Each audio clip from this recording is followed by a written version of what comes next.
the thing that, I think a lot of people have this perception of promoters that everybody's making a killing, but really, if they know what the overhead is and the risks that we put up with, it's insane. I will tell you a story that happened to me. Okay, and this is really a funny story. So there used to be this kid, can't even remember his name anymore. He fought in the late 2007, 8, 9 in Washington, D.C., in the suburbs of Maryland. Can't remember his name offhand, but doesn't matter. So I brought an opponent in for him. It was an 8-round fight. I was giving the kid $4,000 to fight the opponent. And he looked out, he says, "Come here. Look at this place. It's packed." He says, "I want more money." And I'm not going to let anybody shake me down. I walked over to the commissioner, and the guy didn't know who the commissioner was, because the commissioner was not at the weigh-in. He was at another weigh-in that same day for another fight across the state. I brought him over. I says, this is the promoter here. Tell him what you just said, because he's the one that could draw off the money. He says, if I don't get more money, I'm not fighting. He says, "Yeah, well, I'm the boxing commissioner. I'm going to suspend you if you don't fight, okay, for 5 years." He says, "Oh, Jesus, I guess I'm fighting." So that's what happened. But they go by the crowd, and the crowd doesn't mean they don't get it. Crowd doesn't mean anything. You don't know how many people are paper. If you got the beer sales and you got hot dog sales, or you don't know how much you're paying for the room. The venue. It just, there's so many things that go into promotion, and people don't get it.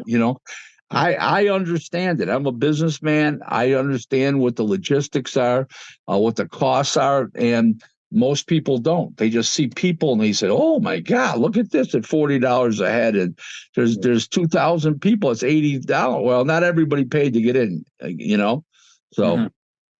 Yeah, they don't understand that there's insurance costs, the ring, all the staff. Like, what about 2 ambulances and 2 doctors? Yeah, exactly. Like it's never. EMS squad. I shouldn't say ambulance. EMS squad. Well, there's no guaranteeing that a majority or even a large minority of those seats were allocated to a specific boxer. Like, how, in that boxer's case, how many people are actually here to see you, and does that justify your demand for more money? Correct. Exactly. Yeah, trying to negotiate where they don't really have real facts to use and work from, right? So. Oh yeah. Believe me, I've gone through a lot of things in my life of boxing, and people say the strangest things and things that are so far out of norm. It is what it is. That's what I have to say. I mean, that's what I deal with every day. I deal with people that, I always say there's 2 kinds of peace of mind. I'm going to give you a piece of my mind, which means I'm going to give you hell, or you want peace of mind from me, which is one is PIECE and one is PEACE. And they're totally 2 different things. I will give you whichever one you want. Yeah. There you go. I love that. I think this is an era of kind of self-entitlement as well, even outside please, come on. So please, the woman before I married my wife, I married my wife in 2013. I dated her for 18 months before we got married. I had been dating this girl before, and she thought I was a personal lottery ticket, for Christ's sake. And I says, "Have you ever heard of the expression gold digger?" She goes, "Yeah." She goes, I said, "You're reminding me of a gold digger more and more every day." She says, "I'm not a gold digger at all." I said, "Oh, really?" But they think they're entitled to everything. It just, it's just the way it is. It's men, it's women. It's a different world today. It's a completely different world. I know one thing. When I was growing up, we played street hockey. We played football in the street. I knew fake dice from phony dice when I was 10, 12 years old. Today, all they do is come home from school, You don't see anybody playing street hockey and street football. They go home, they get a bag of Doritos on the way home, a 2-liter of Pepsi, and they sit in front of the computer till their parents call them, from their mother calls them for dinner. They eat dinner, and they go back to playing that stupid computer or some computer game again. That's why all these kids are fat today. They have no body tone at all. It's most of these kids. It's embarrassing today. It's just it's a society of weak people from top to bottom. Speaking of, the youth today, what's your opinion on what's going on with Garcia right now? Well, I don't know him personally. I do a lot of business with Golden Boy. They're a very good account of mine. I have Oscar and Eric. Eric Gomez is the president, and Oscar, of course, is the chairman. They're great friends of mine. We do a ton of business together. I don't want to throw their fighter under the bus, but I will say he's definitely unhinged. Mm-hmm. To what degree? I'm not a psychologist, okay, or a psychiatrist. I don't, and I'm not an expert on mental health, but obviously he's got issues and he needs help. That I will say, but it's not an area of expertise that I will wander into other than what I just said, because I don't know. I mean, you might as well talk to me about flowers, for Christ's sake. Right. Well, have you ever encountered that before with any fighters you worked with? Like someone just kind of really coming into a place where they were of, questionable mental state, and how did you have to work with them or wrangle them? Or I only guy I ever had problems with was Frankie Randall. I worked with him in 97, 98, 99, and he was a headache. He was more or less into drugs and alcohol more than mentally deranged. He was too conniving to be mentally deranged. Let's put it that way to you. How important is it for young fighters to have people guiding them, through the money, through the media, through the fame? Everything. It's what it's all about. Nobody's ever done it by themselves. You need intelligent people around you. I don't handle fighters. There's a misconception. I don't handle fighters at all. My business is corporate, so my clients are promoters, TV networks, streaming services, attorneys, casinos, online casinos, media companies, TV production companies are my clients. Managers are my clients. I don't handle fighters directly. I don't have enough time. When you manage fighters, you become three things. It's like being a bartender. All of a sudden, you're a financier, a psychologist, okay, and a babysitter. And I'm not that, if I wanted to do those three things, I'd become a bartender. When I say financier, the guy says, "Oh, I don't have the money on me, but I'll pay you on Friday when I get my check." That kind of shit. It's not my thing. I don't have the patience to work with fighters. I respect fighters. Don't get me wrong, but it's not something that I want to engage in. It just slows me down the rest of my business. I just don't have the time, and I don't have I have the mental moxie, but I don't have the patience. And it takes patience. And I don't have that patience because I'm a quick guy. I make deals and move right on and boom, boom, boom, boom. And that's how I operate. I make 16 deals a month. I mean, that's me. And I render advice, and I'm on the phone with heads of corporations, CEOs and financiers and lawyers and CPAs and chief financial officers, and I'm on the phone for 2 hours and I'm getting $1,000 an hour for advice.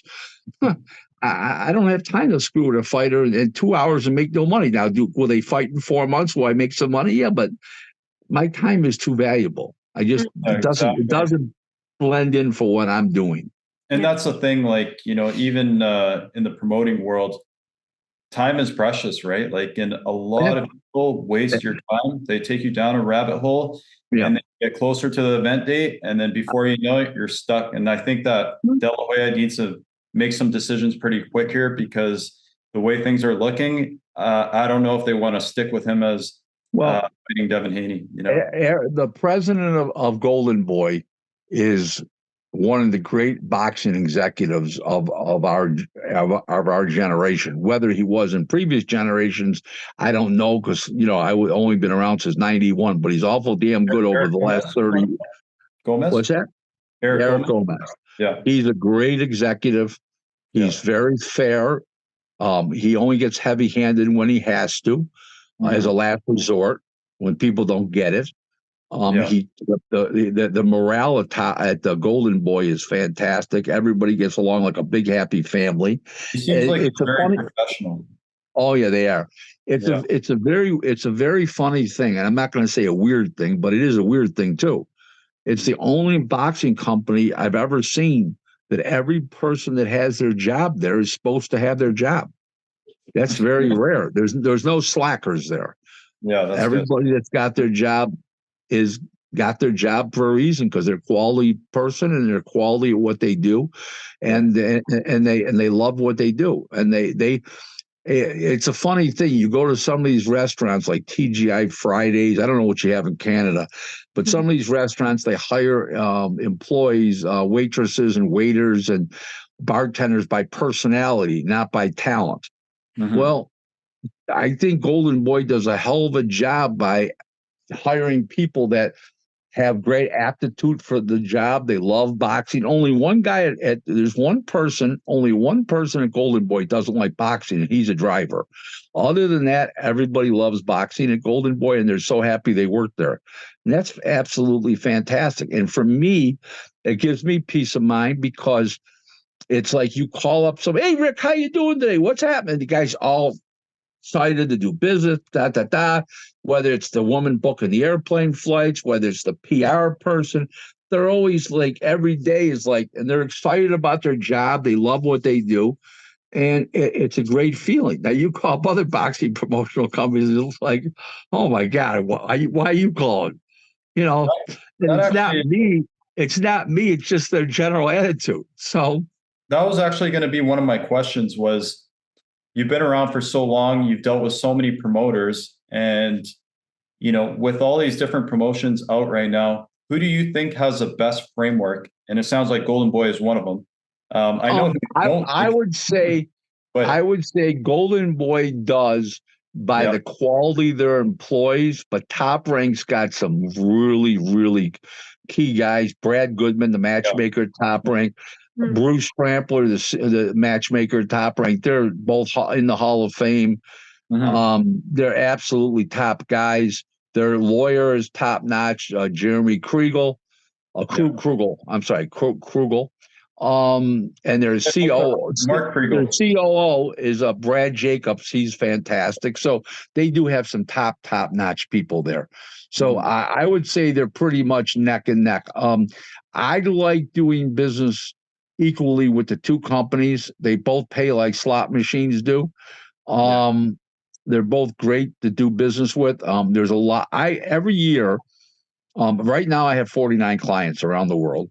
Every year I drop a couple clients January 1st. I literally send them a letter.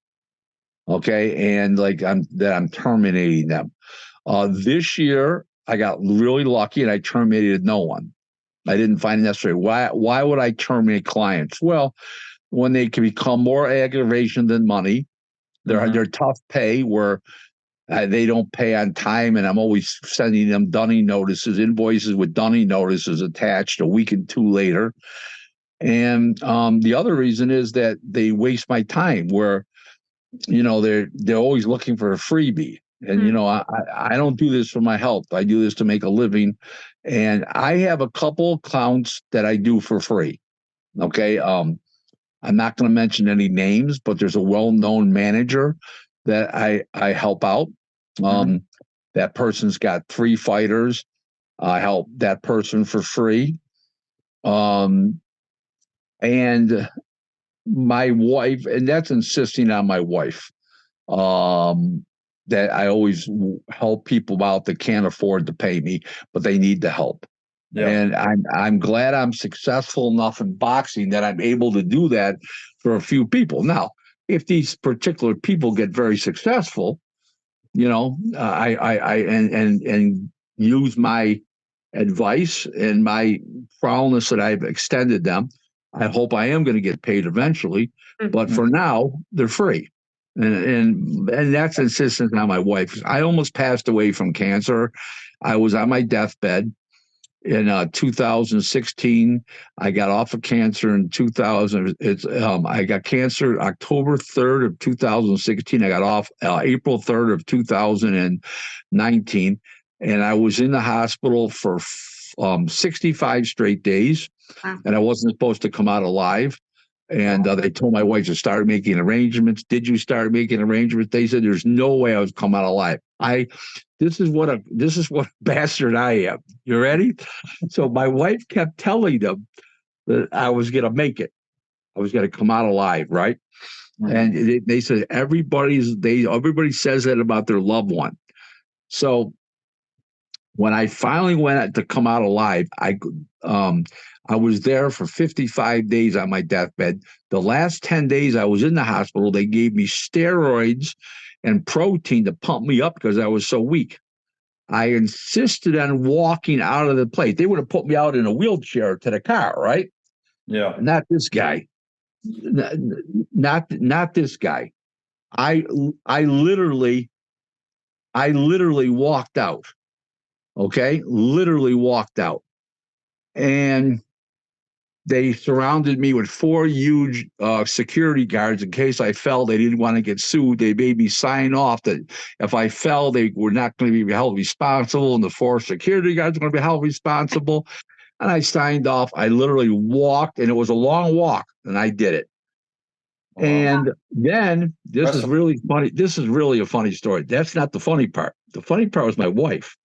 So now, when I left the hospital, my doctor was out of town at a conference or seminar or something, and he wasn't there. So we had to go back and see him about a week later to start the outpatient treatment of going in every 21 days for 3 days and take the chemo, right?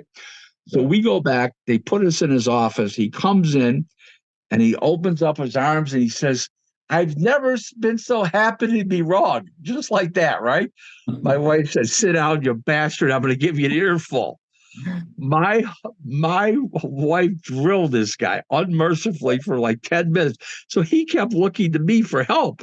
Like I was supposed to control my wife. I says, "Doc, you've earned this."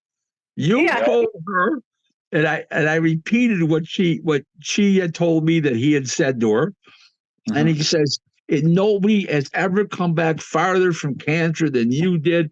I figured it was impossible. Your resolve is incredible. You're this, you're that. And he's pleading for mercy. My wife, she said, wait. She says, "I'm not finished yet.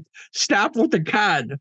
This is what my wife said. Now my wife's a very petite, beautiful, classy woman here. She's not a beast. She was giving this guy an earful. So finally, I felt sorry for the guy. I intervened. I says, "Honey, I think he got the message. Let's deal with what the present situation is." And he just said, nobody's ever come back from that far, and here we are today. And I'm still with us, thank God. We're happy that you're here with us. Yeah, what an incredible story of resilience. It sounds like that's a character trait that's really served you throughout boxing.